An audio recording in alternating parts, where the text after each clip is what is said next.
शंकराचार्य कहते हैं पुनरपि जननम पुनरपि मरणम पुनरपि जननी जठरे शयनम। बार बार यही हम लोग कर रहे हैं, बार बार इस संसार में आते हैं, पैदा होते हैं, फिर कुछ समय बर्बाद करते हैं यहाँ वहाँ संसारी विषयों का भोग करते हुए, फिर मर जाते हैं, फिर माँ के पेट में पहुंच जाते हैं।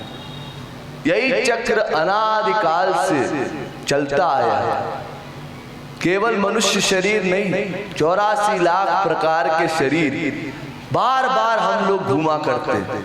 84 लाख, सोचिए इसमें नरक स्वर्ग तमाम कष्ट और जोड़ दीजिए, कितना कष्ट आज तक हम लोगों ने पाया। अगर केवल वो सब याद आ जाए तो उसको याद करके हम लोग संसार से भागे। मैंने एक दिन आपको जड़ भरत का आख्यान सुनाया था। जड़ भरत अपने मन को संसार से हटा करके भगवान में लगाने का प्रयत्न करते हैं और तप के माध्यम से मुक्तावस्था को प्राप्त करते हैं, जीवन मुक्त परमहंस बन जाते हैं।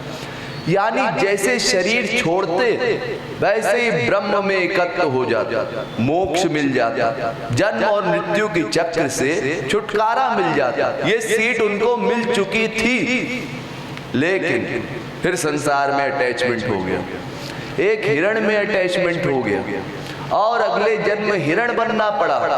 तो उसके बाद फिर जब भरत नाम से उन्होंने जन्म लिया तो जड़ बन गए।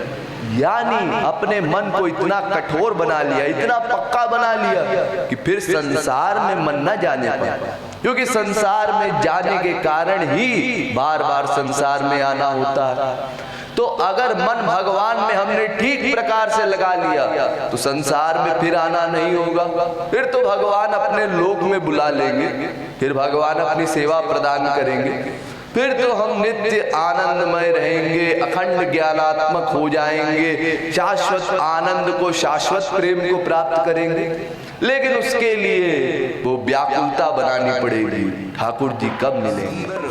महाराज जी ने कहा है, मैं जहां जहां गया, जिस जिस शरीर में गया, चाहे मनुष्य शरीर हो, चाहे कुत्ते का शरीर हो, बिल्ली का, गधे का, एक मक्खी का शरीर, कितनी हीन से हीन योनि में गया, पर फिर भी तुमने मेरा साथ नहीं छोड़ा।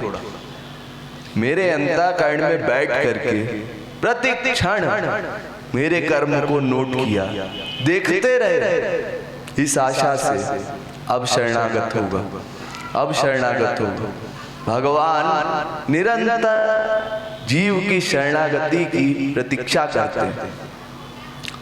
देखिए, हमको भगवान को पाने के लिए वास्तव में कुछ नहीं करना।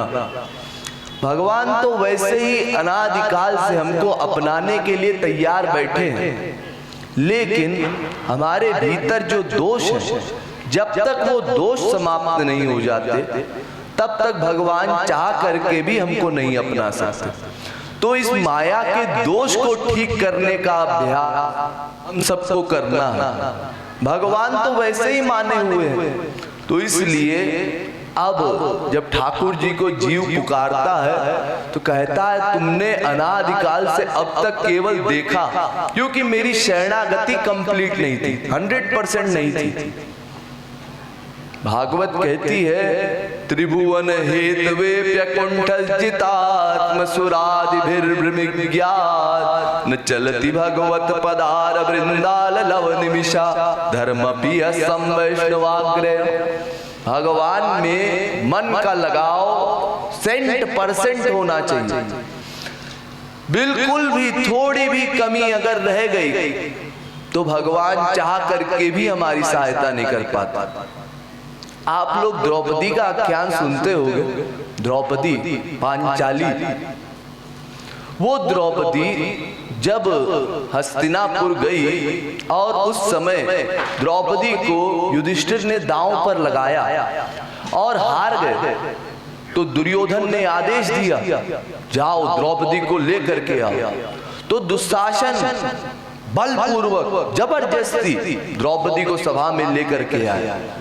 उस समय द्रौपदी ने देखा ये कितना मूर्ख है, ये मुझे सभा में ले जा रहा है, वहां मेरे 5 इतने बलवान पति हैं, अगर वो मेरा ऐसा अपमान देखेंगे तो अवश्य इसको दंडित करेंगे, ऐसा अपमान वो सह नहीं पाएंगे। लेकिन सभा पहुंची और उसका भ्रम वहीं टूट गया। उसने अपने पतियों की तरफ देखा, सब दास बन के बैठे हुए, कोई कुछ नहीं कर रहा, उसकी कोई नहीं कर पा रहा। उसने देखा सबकी तरफ, कोई तो मदद करो, सबने सर नीचे कर लिया। उसने कहा और भी बड़े लोग हैं इस सभा में, गंगा पुत्र भीष्म है, गुरु द्रोण है, कृपाचार्य है, तमाम लोग हैं, कोई तो मदद करेगा। अरे हमारे ससुर है धृतराष्ट्र, हम घर की बहू है, कोई तो कुछ तो करेगा। किसी ने कुछ नहीं किया, सब चुपचाप बैठे हुए। द्रौपदी ने रियलाइज किया संसार में सब स्वार्थी, कोई मेरी सहायता नहीं करेगा, लेकिन एक है श्री कृष्ण, वो मेरे हितैषी हैं, वो मेरी सहायता करेंगे। भीतर से आवाज लगाई, ए श्याम सुंदर, ए श्री कृष्ण, आओ मेरी रक्षा करो। उस समय श्री कृष्ण द्वारिका में भोजन कर रहे थे, रानियां सब उनकी सेवा कर रही थी, पंखा कर रही थी। तो श्री कृष्ण ने उस समय भोजन का एक निवाला अपने मुंह में रखा हुआ था, दूसरा हाथ से निवाला बना करके अपने मुंह में डालने जा रहे थे। बस इसी पोज में श्री कृष्ण रुक गए। रुक्मिणी ने देखा, देख करके सोचा क्या बात है, आज ऐसी लीला क्यों कर रहे हैं श्री कृष्ण। पूछा, महाराज भोजन में कुछ गड़बड़ी हो गई है, कुछ कंकड़ पत्थर आ गया है, कोई नमक ज्यादा हो गया है। श्री कृष्ण ने कहा नहीं नहीं ऐसी कोई बात नहीं है, बात ये है कि मुझे कोई बुला रहा तो मुझे जाना पड़ेगा। तो महाराज जाइए, फिर आप रुके क्यों हैं।